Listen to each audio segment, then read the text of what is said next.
Good morning. I'm very excited. Looking forward to starting this and having this discussion that we are here to have today. Yeah, me too, me too. I'm also really excited for this particular webinar that we are hosting today. All right, let's quickly jump into it. I think we've waited for 5 minutes. I think hopefully people have also joined. So I'm just going to present my screen, and then Charvi, you can take over. Sure, sure. Please Okay. go on. Yeah.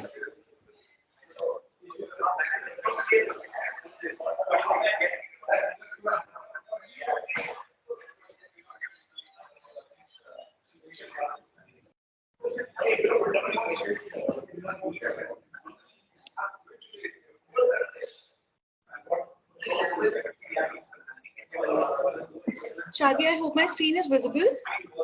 Yes, it is. Yes. Okay, perfect. All right. You can let me know and I can move forward. Let's quickly start. So, welcome everyone to this masterclass. It's called Mind Your Skin, and today we are going to explore the surprising connection between your mind and skin.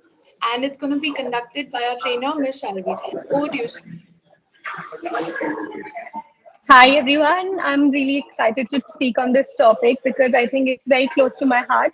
I think personally, also, I have been a person who has dealt with a lot of acne, as you can see. So, all of my teenage years, I have grown up with visible inflamed acne all over my face. So, I think this is something that which personally I have been affected by. And I now, as a therapist, I do see the connection between the skin and the mind. So just really excited about shedding some light on this topic today. So yes, I think you know a little bit about me already. So maybe we can move on to the next slide, onto the presentation. So yes, how many of you have felt this, that okay, I've got a skin condition caused by stress and I'm getting stressed due to a skin condition? I think we've all wondered the connection between the two, but I think now, fortunately, the studies are also pointing to the same direction, which we will be talking about today. So we are here to talk about, as we all know, the skin and the mind connect. And I would like to start by asking you all just two scenarios. I think number one scenario, that okay, when you are nervous about going on stage, what really happens? If I think a very basic question. I know your mics are mute, so you'll not be able to tell me. So I'm just gonna say the obvious, that obviously when we are nervous, we can feel our heartbeat going really, really fast, and we can almost like hear it. And I think we start feeling little wobbly on the knees. But what really happens? I know that in your mind you're feeling really very, very anxious. You're feeling very stressed. You're feeling scared about what may or may not happen. But what is really happening in the skin? Um, Yes, I think we all know that we also feel very, very sweaty when we are nervous. I think I am feeling right now. I can already feel a little sweaty in my palms as I'm like presenting this. So it's isn't it beautiful, the connection? We all know about the mind and body connection now. We know about how the connection between the whenever when we are anxious, we know that we feel butterflies in our stomach, and gut related, the connection between the mind and the body.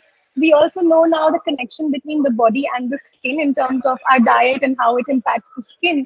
But is there a connection between the mind and the skin? And interestingly, I think 7 years ago, there was a dermatology conference wherein there was a presenter who was bringing this link forward, the correlation between the skin and the mind. But there was a skeptic in the audience. There was another dermatologist who was quite skeptical about this connection. And he sort of was pointing out that he doesn't really agree with the presenter.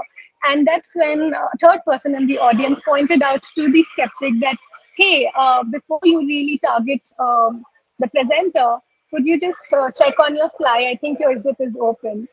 And you should have seen the blush on his face, the embarrassment that he felt. Immediately, his face was flustered. But that sort of totally negated or totally sort of proved what the presenter was trying to say. That, immediately when he felt embarrassed in his mind, there was instant blushing on his face. His face went red. So do you see how instantly the mind and body connect is happening in our mind? I think we all know about it. Similarly, yeah, when we receive a compliment, from a crush, you've been crushing on someone and they give you a compliment, we can't help but blush about it. And we all know about the feelings of touch, when we are touched in a way that feels good. When we hug somebody who we feel safe with, immediately there is this sense of feeling better, even, right? So there is, even in terms of our day to day, we keep seeing this connection, how it manifests itself in different ways. But today I think we're also going to talk about the biology of it, that how is this connection there, and how does it impact us, what does it tell us, and what do we take away from it. So yeah, moving on to the next slide. Yeah. So firstly, just understanding about the skin, that we all know that, yeah, skin protects us from, it's like an outer covering, an outer layer of our body. But there are so many other functions of the skin. I think we'll just quickly go over that before we understand how it connects with the brain. So yes, it protects us from the outside world. It also plays a large role in our immune system, because it protects us from so many infections which is outside. It's almost like, it safeguards our inner layers from the outside world. But also it has other functions. It absorbs, secretes, excretes, keeps us hydrated, regulates our body temperature, detoxifies waste, metabolites from our body, and it also has a lot of nerve fibers that makes us feel pain and pleasure. Like even like when we are scared, that's when we start to feel cold, right? So our skin is trying to regulate the body temperature at that point of time. Similarly, I think when we are very, very anxious, sometimes we can feel hot as well. We start to feel hot. So many of these temperature changes, our pain and pleasure are relating to the mind and the skin. Our body also produces vitamin D. We all know that. But apart from that, there are other hormones like serotonin and so many other hormones that are also regulated by the skin, which was very, very less talked about earlier, but it's talked about more and more in the evidence and the studies that are done in today's age. So going to the next slide. So how does it function? What really happens? So here's like a small little graphic I've designed to explain it very simplistically what really goes on. So we all know that our brain and nerve cells, is there, and usually whenever there is a stress in the environment, there is this axis called the HPA axis, which is responsible for the stress response, in the sense that whenever we feel stressed, this particular axis is responsible to respond to that stress. So our brain and nerve cells, through this HPA axis, it gives signals to the skin. And skin, in turn, when it receives that signal, it produces certain hormones. So corticotropin releasing hormone, glucocorticoids, and even epinephrine. But without really going into details of it, essentially some of these are also stress-related hormones. One of them is cortisol, which is a lot more talked about. And now the studies point out that, whenever these hormones are released, in turn, those hormones can cause dehydration of the skin. It can cause inflammation, acne, dryness, and even wrinkles. We will talk more about it, about the stress hormone, particularly in the next slide.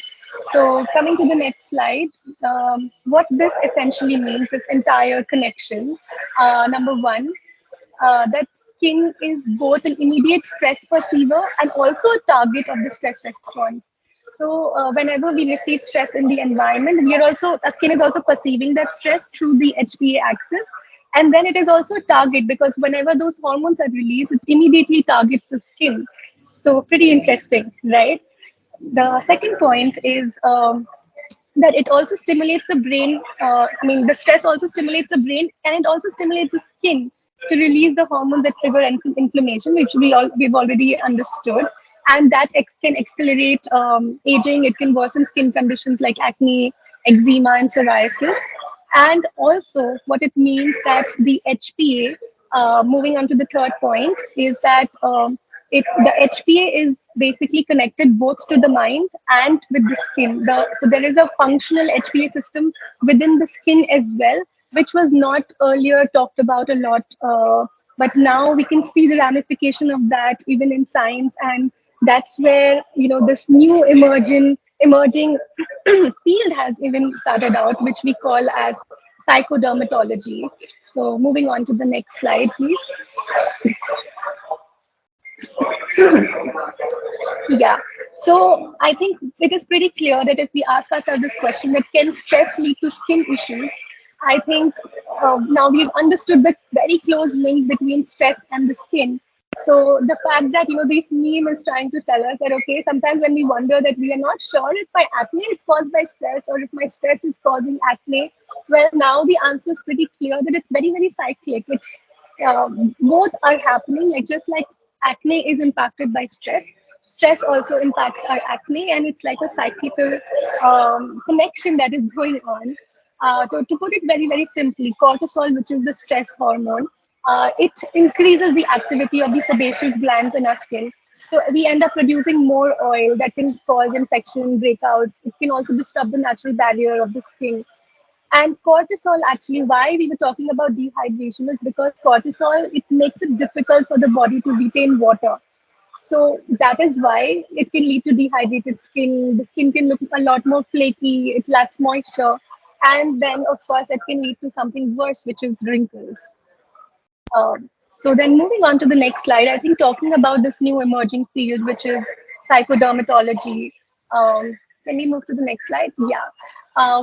What does it essentially mean? I think firstly, I think more health professionals are sort of understanding that we cannot treat skin issues very very independently because it's so interconnected with other areas. It is interconnected with the body, it is interconnected with the mind, and especially the mind. It is found that 35% of dermatological issues are actually connected with mental health issues. So all the more reason that if we have to treat the skin holistically, we can't ignore the mental health aspect part of it. And which is why I think the new emergence of this field, it sort of tells us that we need to look into skin issues along with mental health issues because they are very, very interrelated and connected with each other. So studies are pointing out that anxiety and depression can also cause inflammatory response because that can weaken the skin barrier and it can allow irritants. So anxiety, depression, and all of these mental health related issues can actually impact our skin. And also, there are so many skin related issues like skin picking or trichotillomania, which is actually a manifestation of a mental health condition. So, to all those who don't know, trichotillomania is an anxiety. Is a manifestation of anxiety. It is when people, when they're anxious, they end up pulling their hair to feel better or to cope with their anxiety. So it's not like they love doing it, but it's just like an urge to really pull out hair at that point of time. And obviously, what that leads is that you end up losing a lot of hair. It can even lead to baldness. So obviously, you end up going to a dermatologist to treat that. But essentially, what's really going on is anxiety, which sometimes doesn't really get treated. Maybe the baldness gets treated, but the anxiety behind it doesn't get treated. So it is quite a traumatic condition as well because persons with trichotillomania, they find it very hard to not act upon that urge, and then they feel really bad about it because they lose hair. But similarly, there's so many other conditions. In fact, even conditions which are very common, such as acne, rosacea, psoriasis, eczema, they're also connected with skin disorders. I mean, they're also connected with rates of depression and anxiety, and vice versa, which can lead to reduced quality of life. So the idea is that more and more professionals are merging these two fields, and they're like working on it in tandem. So now coming to a very important topic, since we're talking about skin, which is skin shaming, because I know that most of us with skin related issues has faced skin shaming at one point or another. As for me, like I mentioned, that personally I have been somebody who has had a lot of acne, and I know that this is something that I've always dealt with. Sometimes, and the thing about skin shaming is that it's not very very overt. It's not like someone tells you that, hey, you're looking so ugly. But it's very subtle because I know that wherever I go, the first thing people notice is my skin and then the acne on my skin. And the first thing that people usually say to me that, hey, what happened to your skin? Oh my God, you've gotten so much of acne. Are you drinking enough water? Are you doing? And so immediately there comes unsolicited advice before even asking how I am and how I'm doing. I think I start receiving these solutions or like these advice on what I should do and what I shouldn't do. And it becomes more about, my acne and my appearance rather than who I am.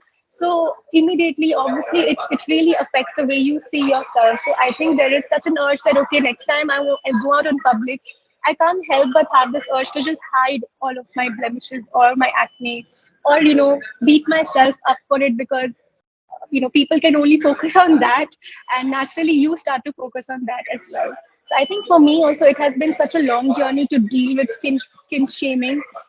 Even as a therapist, I think I found it a hard time to come to terms with my skin and how I look. And I think, but it has been such a I think such a self-awareness journey.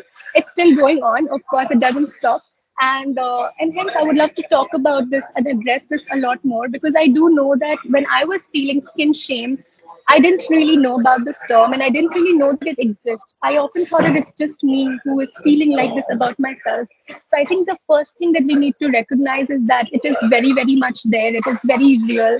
It's very, very conditioned, especially in this age of this visual age that we are living in, where there's such a huge influence of social media, influence on looking perfect, especially when it comes to the skin, having that clear perfect glass skin. And of course the skincare industry has also sort of I think it has been bombarded with so much misinformation. There are like so many products out there, so many people who talk about do this and do that. Like it can be very, very confusing and overwhelming. But I think bringing this point forward, that that skin shaming is not just something which is theoretical, which perhaps you believe it's in your mind. It's very much something that now we can. So many studies and surveys have found that this is something that majority of us face. It's real, it's true, and it's very, very impactful on our mental health. So let's start acknowledging that. So as we know, when it comes to acne, the studies have found that it leads to low confidence, low self-esteem. It also has increasing rates of, anxiety and depression. Similarly, people with psoriasis, they have reported feelings of embarrassment and helplessness and depression. And then there are other skin conditions as well that, like if we can go to the next point. Yeah.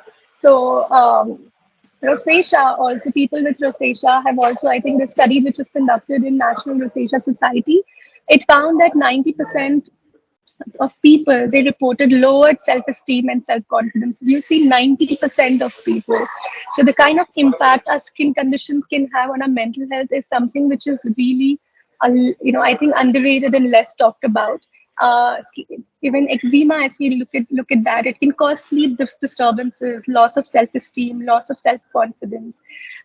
So the surprising part is that it has been found that skin conditions actually has a greater correlation with our mental health, even more than other severe illnesses like cancer, or even illnesses like certain other neuro and brain diseases. Skin conditions can have a bigger impact, and I can understand why, because when it comes to let's say other diseases, even if they are really major and serious, but those are not something which is very, very visible to the outside world, right? A person with, let's say, high blood pressure can walk around and nobody will know that this person has high blood pressure, and hence nobody looks at them like a victim, or somebody who will just come up to you, random person coming up to you and giving you unsolicited advice. But when it comes to skin conditions, because it's so visible and it's on the outside, it's the first thing that people really see about us. It really brings in a lot of unsolicited advice. It's something that becomes, you just find it hard to ignore. It becomes like you have to deal with it on a day-to-day basis. So probably this is one of the also factors why skin conditions can actually impact our mental health a lot more than other diseases. But let's see what we can do about it, right? Yeah, I think we've addressed skin shaming, that yes, it exists and it's there, and we will be addressing how to deal with skin shaming also. But before that, I think as we've been talking about skincare, we've been talking about self-love, and I know that internet is full of like talking about skincare regimen. But the question here is that can it actually help with the mental health? Are there true benefits of skincare on mental health? I wish I could see you all and like could hear what you have to say. but I guess it is unilateral right now, and so I'm just gonna go on. But considering that we all considering that that we've talked about the mental health aspect of it. So just looking at it from a very logical point of view, what happens when we do skincare? One is that yes, it gives us like skincare routine sort of makes us have like a consistent thing that we do on an everyday basis. Given that we're doing it on a regular basis, it can give a lot of stability to our routine. It can give us the stability to the self-compassion that we are working on. So it almost acts like an anchor, to sort of giving ourselves that time and that moment to ensure that we are doing something for ourselves. So it has been seen that looked at as a form of like self-love, self-acceptance, and healing. But of course, how we are looking at it, I think the goal here becomes very, very important. So yesterday itself, I was on a panel discussion, and we were discussing about World Health Day, and we were talking. There were different panels of different health professionals coming together to talk about health in general. And of course, the topic of body positivity came in. And it was interesting because this particular nutritionist talked about how a lot of people are really moving away from eating healthy or working on fitness because they're just saying that, oh, I just believe in body positivity and I'm just going to be who I am and not really do anything about it. And it's interesting how that thought can really manifest itself in how we look at it. So a lot of it is actually so misunderstood, like body positivity or skin positivity, when we really look at it. So body positivity is not really about not doing anything for your body. Yes, it is about accepting your body as it is, but that doesn't mean we ignore nourishing our body, like doing things that are actually healthy for our body. I think, as for me, I think when it comes to what the line between body positivity and body acceptance, where that line is drawn, I feel like the goal becomes very, very important. That why are you doing this? Are you doing it because you hate your body and hence you feel the need to become somebody else, or are you doing it because you want to nourish your body, you want to indulge into healthy practices so you can be the best version of yourself? I think that little tiny shift can change a lot of things. Similarly, when we look at the skin, a lot of us, either we are on one extreme where we just hate our skin and we are applying multiple products and doing everything in our hands to just change the way we look because we just don't like it, we want to look certain way or different way. That's one way. And then the other way is that we believe that, okay, this is who I am, this is how I look, and I don't care, I'm not going to indulge in anything. I'm just going to eat what I want to eat, like whether it's junk food or whether it is anything. I'm just not going to be mindful about anything. So I feel like we're just like going in like in a pendulum from these two extremes. But the idea is not, I think somewhere the skincare practices that we all talk about lies somewhere in between, because it is about striking that balance, that amalgamation of that, yes, I accept who I am and I don't hate myself. I love who I am. And at the same time, because I love me and my skin and my body, I'm going to do whatever it takes to nourish it. And I'm going to indulge in healthy practices so that I can give it back and I can get the best out of it. So when we talk about skincare, I think keeping that in mind is very important because I think just applying multiple products can actually be more harmful to the skin and to the mind. But if we do it in a very, very mindful way, if we do it in a way that is actually coming from the form of self-love, it can be very beneficial to our mental health. Also, we all know that there are certain points in our body that promotes relaxation, right? And face is actually one of them. So when we use certain actions on our skin, when we touch it, or like when we sort of massage our skin, it allows blood flow to happen. It automatically releases relaxing hormones, which is serotonin. So it can help you relax. It can bring down cortisol levels in the blood, which is the stress hormone. So it can have a very, very relaxing approach to that. And if you're doing it on a consistent basis, it becomes a habit, and it almost sort of lets you relax on an everyday basis.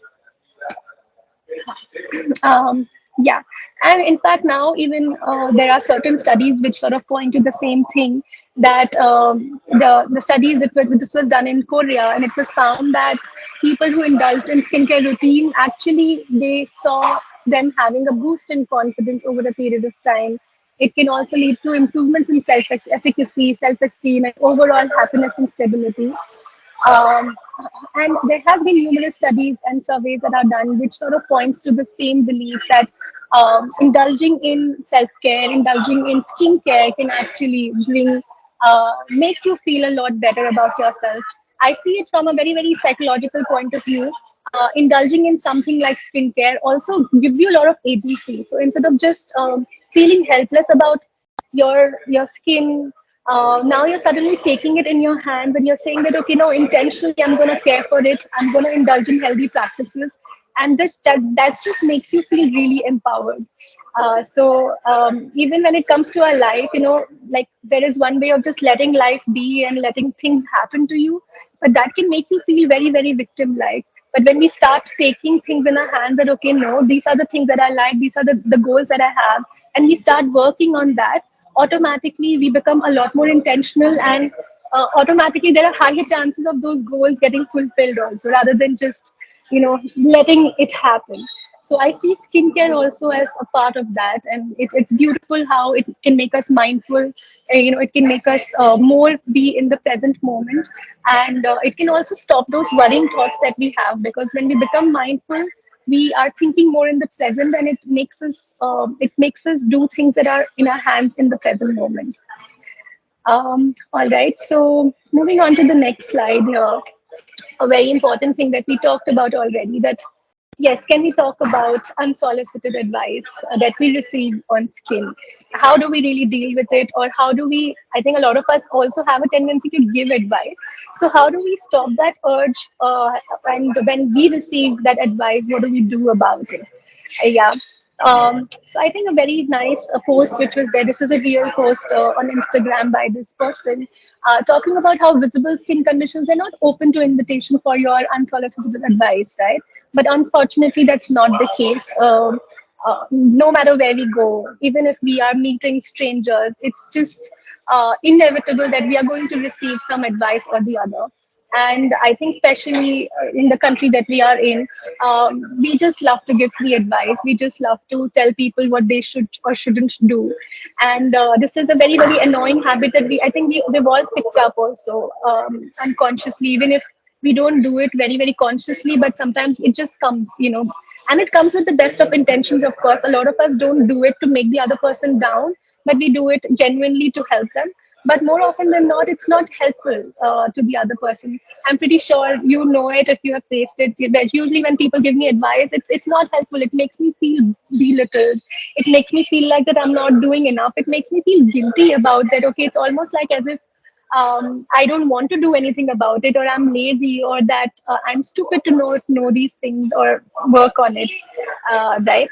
So yes, moving on to the next slide. Let's talk about what do we do when we have the urge to give unsolicited advice. I think whenever we are with people who we care about and we have the urge to tell them what to do, what not to do, I think the first thing is that if we make listening our priority, and we instead of just jumping on to observing what is there and jumping on to giving advice, if we just start listening to them in general, and this is not just with skin related issues. I think in life, when people come to us with problems, I think the first thing or the best thing that we can do is actually just listen to them.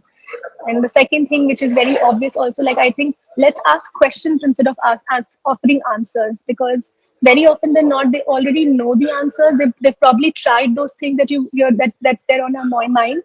So it's better that maybe we can ask them that, okay, how is it affecting you, or what have you done about it, so that you can just know that you probably will know then that okay, they've already done all of these things.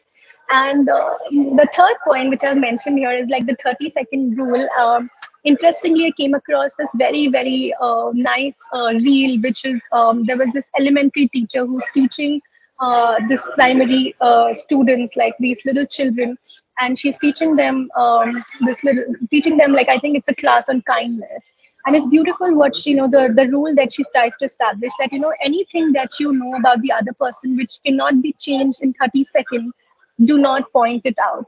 For example, if you notice that their shoelaces are open, then it's okay. Tell them that, hey, your shoelaces are open. Do you want to tie them? or that, hey, there is something on your cheek, probably there is something on your face right now, maybe you might want to clean or remove them. But if there is something which they can't change in 30 seconds, for example, their hair color, or let's say they have acne on their face, uh, or the way they look, the skin color, I think those are things that they cannot change. So just don't point that out. So very, very simple rule which she was trying to teach these elementary school children. But I think this is just so important, because I think even as adults we need to know that we have this urge to just keep pointing people out and telling them something. But maybe we can keep this in mind too, that if we know that they cannot change it in 30 seconds, maybe we don't have to point it out. um, and yeah, I think the last thing, which is that maybe we can ask how we can help rather than assuming that, okay, maybe they need advice, maybe they need something else, maybe they just need that emotional support, maybe they need to feel less alone, maybe they need to feel less judged. So maybe we can ask them that, hey, what is it that you're looking for? How can I help you? Maybe they're looking to get in touch with a professional and they don't know who to go to. So you can ask them that and then help them in the way they want the help from you. And but yeah, I think most of us have also been at the receiving end of these unsolicited advice. So how to respond to it? Well, of course, we don't want to start getting into a conflict, but at the same time, maybe there are ways to draw that boundary. I've just listed down very basic statements which we can go through, and I know that you probably have figured out your own way to draw those boundaries.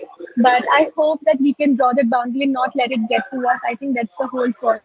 So simple statements like, yeah, I see what you mean, because you do understand that the intention is pure there. They're trying to probably help you. So you acknowledge that, yeah, I'm trying to help, but maybe, but this probably may not work for me, or it hasn't worked for me and I'm trying something else.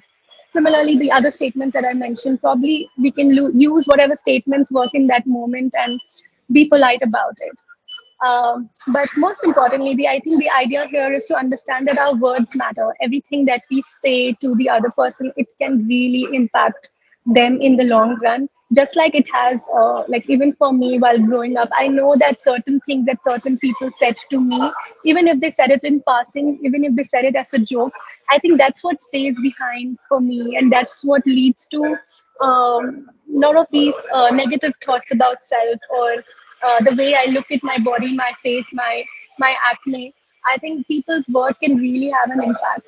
So let's not think that that was just a stupid joke, but those things can matter. So let's choose kindness, yes, and let's compliment people. Let's talk about their strengths rather than talking about what they don't have control over. So yes, how can we take care of our skin? How can we take care of skin shaming with respect to mental health? I know that there are, it's very natural to have these negative thoughts that, okay, why is my skin so bad? We can obsess about these thoughts that, why me? Why do I have this acne? And it can really pull us down when we focus upon it. So what are the things that we can do? I think let's address that. So yeah. Okay, can we? Yes. So I think the first point that is very, very important is acknowledge our feelings. I think it's so important to give space to hearing us out. That a lot of times we can just like we can invalidate what we are feeling about ourselves and our skin, because we feel like it's just an overreaction to who we are feeling, but it's not an overreaction. Like we see, it's all over. Most of us feel it. We are not alone in it. So I think acknowledging how we feel about our skin, that if we are feeling really bad about it, let's validate it, let's acknowledge it, and let's be aware, because only then we will be able to do something about it. If we stay in denial that, no, hey, I love myself, but in my mind I know that something is bothering me, then that will prevent me from even doing something about it. So yeah, let's start acknowledging what we are feeling. Then comes doing something about it, which is, I think, one very, very important, a very powerful thing that that is usually helpful for not just skin related things, but even in life, which is reframing. So very often than not, our mind can come up with a lot of negative thoughts, and some of them is very, very automatic. We are not doing it intentionally, but it's just coming to our mind. And I think the best thing we can do is reframe those thoughts, because our thoughts are not facts. More often than not, they're unrealistic beliefs that we have. Most of them are irrational. So I think reframing it quickly to something which is healthier, to something that is more factual can help. Similarly, I think when it comes to skin, how we can reframe that is by challenging the unrealistic standards of beauty that have been fed on to us, by the media. I think while growing up, whether it be it in print or on TV, everywhere, I think there is this unrealistic standards of beauty that has been fed to us. Even now, like when we see on social media, the pictures that we see, but they're not realistic, right? Real skin is not that smooth and glass-like that has been projected to us. There's so much of airbrushing that goes on to it. There's so much of Photoshop that goes on to it. So I think reminding ourselves, because we can forget, we can probably, like, I think seeing it every day, consuming social media and consuming different things, I mean magazines, etc., that we see can really overpower the factual information that we might have. So I think reminding ourselves that that's not real, because real skin has texture, real skin can have hyperpigmentation, real skin can have bumps. So I think remembering that that's not real skin, and challenging that, and remembering that there is no standard to what the skin should look like, can automatically help us be more accepting of who we are in our skin. Similarly, I think moving on to the next point, which is, did someone say something? Okay. Moving on, I think the next point, which is self-compassion, which is, of course, without really explaining what it is, but I think this is something which is so pervasive, which we need to sort of work on, not just on skin level, but also in general, because how we talk to our own self, it really matters. I think a lot of times I use this to explain it to people, that just like people talk to us and how they really impact us, how we talk to ourselves, imagine the impact it can have, because the way we talk to ourselves is actually, we are talking to ourselves 24 into 7. Even when we are sleeping, our unconscious mind is awake and there is interaction that is going on, which is why our self talk, or noticing how we talk to ourselves, is so essential. So I think simple thing you can do is notice how you talk to yourself, especially when you have faltered, or when you see something negative about yourself. The way you talk to yourself is very crucial. So instead of being critical to yourself, I think if we can be more nurturing to ourselves, if we can change that, it can have such a major change in how we see ourselves. The fourth important thing is that maybe we can be more curious rather than critical. So another very interesting thing that is coming about is that a lot of studies that are pointing to the fact that our skin is actually a manifestation of what's happening on the inside. So very often, when it comes to bodily issues, like we all know that when our gut is not right, it shows up on our skin. Similarly, when our mind is not right, it shows up on our skin. Or if our body has some requirements, it shows up on our skin. Like for example, if we have bags under our eyes, it can mean that we probably need more rest, and like suddenly if we have sudden spurts of breakouts, it could mean that there is a lot of stress that you're probably going on. I mean, that you are taking on lately. And there's so many different aspects, how so many different ailments of skin issues are actually connected to the internal body processes. So instead of, sort of looking at it with judgment, maybe we can be curious at what is our skin trying to tell us, listening to our skin, and being more, I think, understanding about what this really means, and then sort of working on it from a compassionate approach can be so important. And coming to the fifth point, which is which I keep reiterating, that we need to sort of get into the lens of nourishing, looking into a skin as like nourishing it rather than trying to fix it. I think that key shift can be so instrumental in the way we approach skincare. I think to sort of conclude this, I think since we are bombarded with so many issues, I mean, bombarded with so much of misinformation about skincare, I think one thing that as a mental health professional I do feel is very important, that too many things can really overwhelm us, and hence I think what really connected me to Slova is their approach of minimalism. I think how they have beautifully curated skincare, which doesn't really talk about, like, which is not really based on just applying too many things and too many actives on your skin, and how it has just come to just, just the minimalistic things, the way you can nourish and take care of the skin. I think that really stands out for me. So I think it'll be, I think, I would like really want to bring upon Ishita, if you could just shed some light in the skincare regime that I think Slova vouches for, the skin minimalism that you all talk about. I think it's beautiful, and I would love to hear more from Ishita. Thanks, Charvi. Thank you so much, first of all, for that wonderful presentation. Before I start, I would just like to invite everyone to just put their questions on chat so that we can also have a good Q&A with you. But thank you so much for, highlighting the effect of mental health and this and the skin and mind connection, because oftentimes I don't think people pay a lot of attention, but it is happening subconsciously for us, right? So I think, again, thank you so much for doing this with us. I would like to talk about Slova, as you mentioned, in the light of minimalism. Also, our philosophy is that, you know, that 10-step skincare routines are a thing of the past. And just using lesser ingredients but potent ingredients and knowing your skin really really well is the first step towards understanding what even your skin needs. So Slova was born out of love to make people understand, to democratize skincare, to help them to understand that yes, a skincare regimen actually can help you.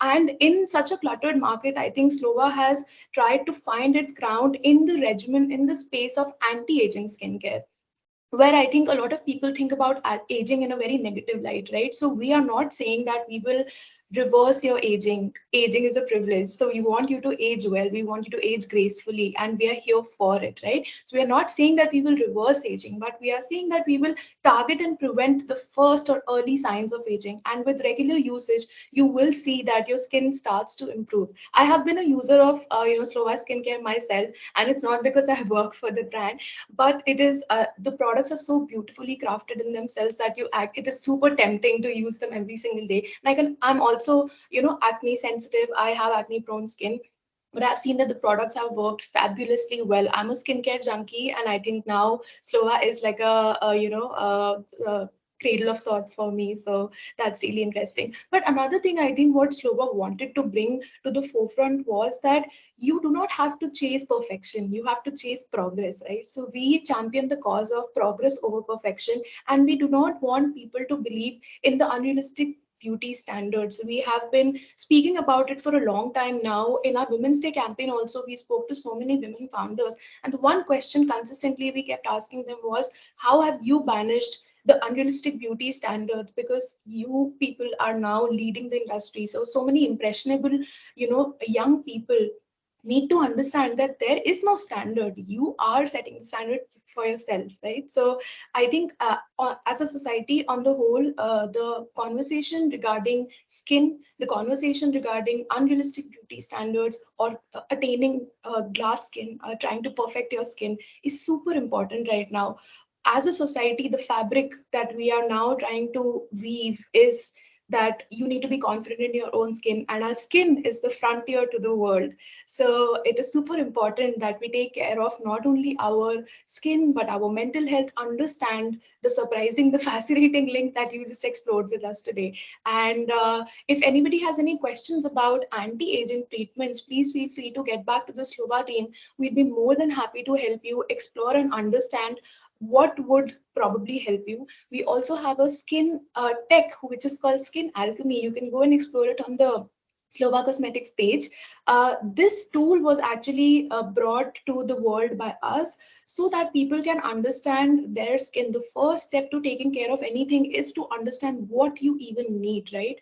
And a lot of people in India don't even know what their skin type is, which is alarming, which is very, very alarming, because then they keep falling in the traps of greenwashing, which is nothing but misinformation. And so many brands in the industry are doing this, are doing this consciously, and it is really bad for not only the industry but for people who are falling prey to all of this. So if you want to understand your skin better, please try out your skin alchemy test. It is a very simple set test. You just need to snap a selfie, and the test will tell you what are your skin targets and skin concerns and what you should be targeting ideally, right? So yes, this is a little bit about Slova. In case anybody has any questions, feel free to check out our Instagram, feel free to check out our socials, get back to us. We'd be more than happy to discuss about what might be, how it might be. Perfect. Yeah. Yeah. Thank you, Ishita. I think, yeah, when you talked about skill alchemy, I actually tried it yesterday when you mentioned, I mean, when I, discovered it, and it was actually beautiful how nicely it pointed out what my skin needed, what are its strengths and what are its weaknesses. It just brought in so much clarity. And I think what I also liked is, the products that you have. I think one of the products really stood out for me, which was, I think, Phil, if I'm not wrong, because, it's sort of, it's beautiful how that little product can help nourish your skin and sort of I think I will let you talk more about it, but it's beautiful how it can prevent you from falling into the trap of going into botox and doing those artificial things to your skin, while very topically, like just using the right products, it can just help your skin be so much healthier. So would you Yes. like to talk about the product, because I for me it really stood out. Yeah. Sure. So some of the products are, specifically curated. The formulations do not exist in India right now, so these are super advanced product.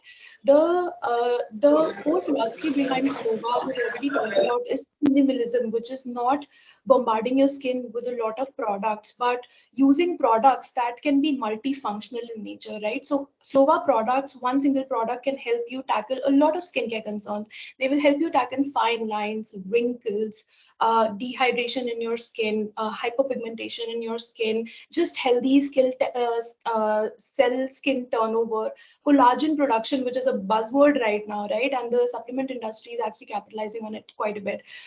So the need of the hour is to understand what works for you and not unnecessarily hoard all the products. So while we are bringing these multifunctional cutting edge product to the world, we are also trying to make people understand that you need to move towards mindful consumption. And Slova finds its roots into that, right? So one single Slova product helps you actually be that consumer who does not hoard and do a lot of mindful consumption of your products. Change your pattern, change your shopping patterns eventually. Another philosophy that we have tried to encapsulate in Slova products is, as you said, a lot of people in India feel that treatments such as Botox or any kind of treatments that are injectables and that will lift your skin, right, are only accessible to celebrities and only their skin can look really, really well. But that is not true.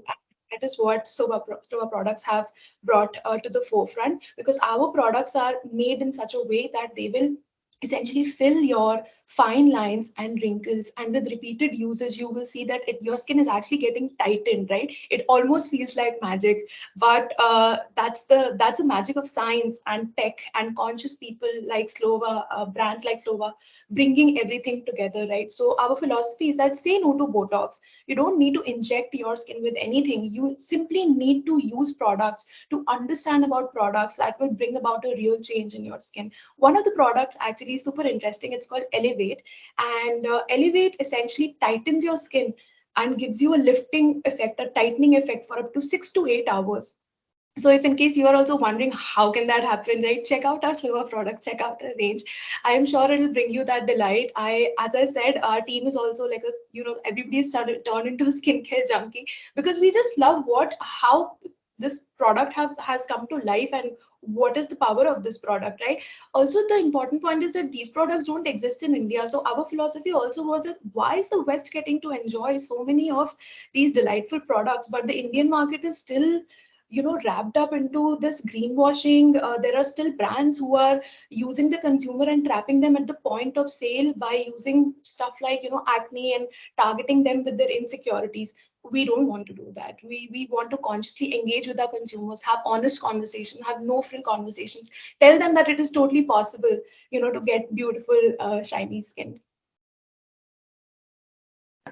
Yes, I think it's. I think in today's day, it's so important that there are more brands like Slova who has such strong ethics when it comes to the philosophy and the ethos, because I think how you pitch your brand becomes very important. Like, are you trying to, like you said, that there is a very like small little line between how we sort of present it to the consumer, whether we are like sort of greenwashing them, or like letting them know that that the line between, I think, nourishment and like sort of trying to fix it and trying to use harsh products on your skin. I think that line makes all the difference, and I'm really glad to be associated with a brand like yours. And I'm so glad that I think the future of skincare probably will be in good hands if more and more brands like Slova sort of comes in the market. So thank you for having me. It was a wonderful chat with the team and today's webinar as well. Yes, have a very good day to all of you. Thank you so much, Charvi. We appreciate your time, and we appreciate everybody in our, invitee list as well. Thank you everyone for joining this and for being a part of this nuanced, super important conversation, so that we can also bring about a change and we can openly speak about skin shaming. Everybody has struggled with their skin at one point or the other. Nobody gets born with celebrity like skin. But on that note, I would invite everybody to please ask some of your questions. In case you have anything to ask directly from Charvi, please feel free to raise your hand and I shall unmute you. You can directly ask your questions, or you can put it on the chat as well, and I'd be happy to ask her for that. So Charvi, I have one question actually from my side. So I have like constantly struggled with acne, right? And you were talking about unsolicited advice. So how do you suggest we tackle unsolicited advice from family, because they are super close to us, and more often than not, these kind of comments that are passed, get swept under the rug in the whole, oh, we are family and we can joke about anything, right? So how do we tackle that? How do we start addressing that? Yeah, yeah. Thank you for that question. I think it's a very important question, and it's also very relatable to most of us. It's relatable to me personally, and I think family. We sometimes we can't really ignore when they really come up to us. So it's also the hardest to deal with when it comes to dealing with family. So of course, if it was any other person, I would say, just drawing a boundary, setting a boundary, and like sort of telling them very, very gently that, hey, I'm not really looking for advice, or that thank you for that advice, but yeah, this doesn't work for me. But when it comes to family, I know that there is a chance that they can get offended when you say something like that. So I think it's about also choosing that what you really want to do. Like, if you don't want to get into a conflict with your family, I think the best way is to sort of just very nicely listen to it, but then actually going about your day the way you are. Like, for example, that, okay, oh, thanks for that advice, I will look into it. But knowing that that's just a way to sort of giving them the satisfaction that yes, you've heard them out, but then of course not letting it get to you and doing what you have to do. And second important thing is very is for your own self, which is understanding that when it comes to the advice from family, it's not coming from a light to put you down, right? More often than not, it's coming from a place of concern. So maybe we don't have to feel bad about all of their advice. I think we can just intentionally tell ourselves that, okay, they're coming from a good place, but maybe we can communicate to them how we would want help from them, right? So maybe they feel like they are showing concern by telling you what to do, what not to do. But maybe you can tell them that, okay, I am actually, this doesn't work for me, something else I'm trying on, and I would love to have your support in that. And I think when we make it very clear that this is what I'm looking for you, they also understand that what kind of support you're looking from them and how they can help you better. So yeah, so I think communication is the second important thing that we can try and with our family members, telling them very clearly how they can help us. Makes sense. Makes sense. Thanks, Shavi, for that. I'll also keep it in mind. Also, I have another question for on behalf of everybody who's present on this call right now. So, you are from a collective called Therapy India. You founded it as well, and you also run this another, I think, social account as well, over a cup of tea. So, could you shed some light on that, and could you tell us if somebody's seeking therapy or somebody's, say, hoping to understand more about themselves, how could they potentially reach you out? And also, also, before you jump into it, I'd love to tell everyone that we have collaborated with Therapy India, founded by Charvi, and you have a special discount which we'll be sharing with you at the end of this session. So, in case if anybody wants to understand about better mental well-being, better mental health, please get in touch with Charvi and use the coupon code that we'll be sharing with you from Slova's side. And yes, happy therapy. But over to you, Charvi. Please guide us the steps. Uh, yes. So, hi. Yes, I am the founder of Over a Cup of Tea. It's a psychological wellness center. So, we have a team of therapists who is available. We are available online as well. So, if you're not in the city, you can avail online therapy session. We've been doing it. The online part, we've been doing it for last 3 years, and it's as effective as offline. That's something I can vouch for. So, I think what I think stands us apart is the way we look at therapy. I think is our approach towards therapy. Like we believe that we are so much more than our symptoms, and we really believe that it's not just about diagnostics because we're so much more than the label and the diagnosis. Right? We are a person, and we have so many layers to our stories, layers to ourselves. Our own stories, where we come from, our experiences. So I think in therapy we take all of that into account rather than just putting you into that box or that okay, hey, you have depression or hey, you have this particular mental health condition. So that is one approach. And plus, we are a team of very, very credible therapists. I think in today's day, I know that there are so many people who call themselves mental health professionals, but I think what sets us apart is that we are very, very clear about who we have on our team. I think I can vouch for every person on our team here. But moving on to the therapy part, I think this is something that I advocate for a lot. That therapy is not something to go for when you have a crisis or when you hit rock bottom. It really is for you can really go for it at any time of the day when you feel like you could do with a little bit external help. Like and plus a lot of people they ask themselves that hey, is my problem eligible to to go and seek therapy for? A lot of people ask me that hey, I have a really small problem. Do you think I can come for therapy or it's not really for that? And I think I keep telling everybody that therapy is for everyone. There is no criteria to who deserves therapy. Every small problem is also a problem, and I think we need to acknowledge that, and we can all do with a little bit of an extra support. Like we do that with little things like even tailoring. Like even if a button comes off, a lot of us go to a tailor and gets it fixed, even if we know how to do it. Then why not with something as complex as emotions and mental health issues, relationship issues? I think in today's day it's so challenging to balance it all off. So it's very clear that every day we do face a lot of stressors in our day-to-day things. So it's all okay to really go out and seek help. And more than needing help, I feel like we all deserve therapy. I think we all deserve a safe space where we can talk about what we are going through, what we are feeling, without really worried about having judgments passed on us. So it's also a safe space where you can talk about what you're going through, vent it out, and get professional advice on it. So if you want to reach us, yes, you can follow us on our Instagram or DM us there. It's our handle is therapy.india. And yes, we'll be giving you a special discount code like Ishita mentioned, so you can avail that. Thank you so much, Charvi, for that. Very true. I think it is super important to understand that not people who are struggling, but everybody deserves therapy. That is like one good takeaway. That is super super important. So I think Meg has a question. She is asking that how can I get rid of the inhibitions regarding my skin condition that has been inbuilt since childhood? How can we tackle that? Yeah, I think that's a very important question. I think this is something, like I mentioned, that we've all grown up with so many conditioning around our skin, what it should look like.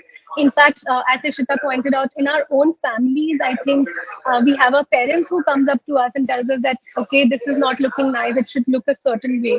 So it's very hard to really challenge those notions. So I think I do want to acknowledge that it's not an easy thing. It can't happen overnight.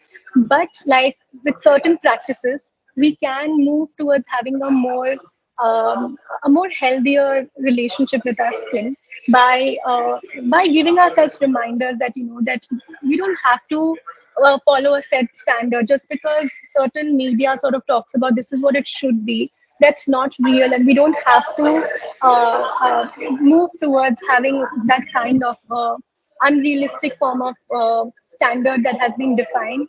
Secondly, we can start reframing, like I pointed out. We can reframing our thoughts, reframing the moment we notice that we are thinking certain way about ourselves. We can quickly change that to something which is more nourishing, which is more nurturing, rather than being critical. So, for example, not a skin-related example, and but we can maybe correlate that. But let's say that I'm having issues with, let's say, there is an exam coming up, and I'm like, oh my god, I can't even study, I can't focus. What's wrong with me? I'm such a terrible person. I'm such a failure. So a lot of times, negative thoughts, such they can go on a loop. But the moment we notice that, maybe quickly we can just see that, okay, oh, I'm being critical to myself.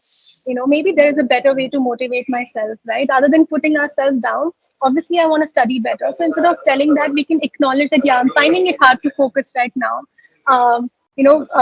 And yeah, because I am worried about my exam. So it's natural that I'm like really worried right now. But maybe, what can I do right now? Maybe that's the first step, that I can acknowledge that, yeah, I know that this helps me calm down. So let me move towards doing that at this point of time. So it just helps us be more solution focused when we start being compassionate to ourselves. Similarly, when we notice something on our skin that we are not liking, rather than putting ourselves down that, oh, I'm so ugly, I look so bad, I'm so horrible, and so people will hate me. We can quickly change that to that, okay, yeah, I do notice a lot of acne coming in. Maybe being curious about it, that okay, lately have I been, can I look into my diet? Have I been eating a lot of junk food, or have I noticed something different pattern that might have caused this? Have I been sleeping well? Have I been taking care of myself?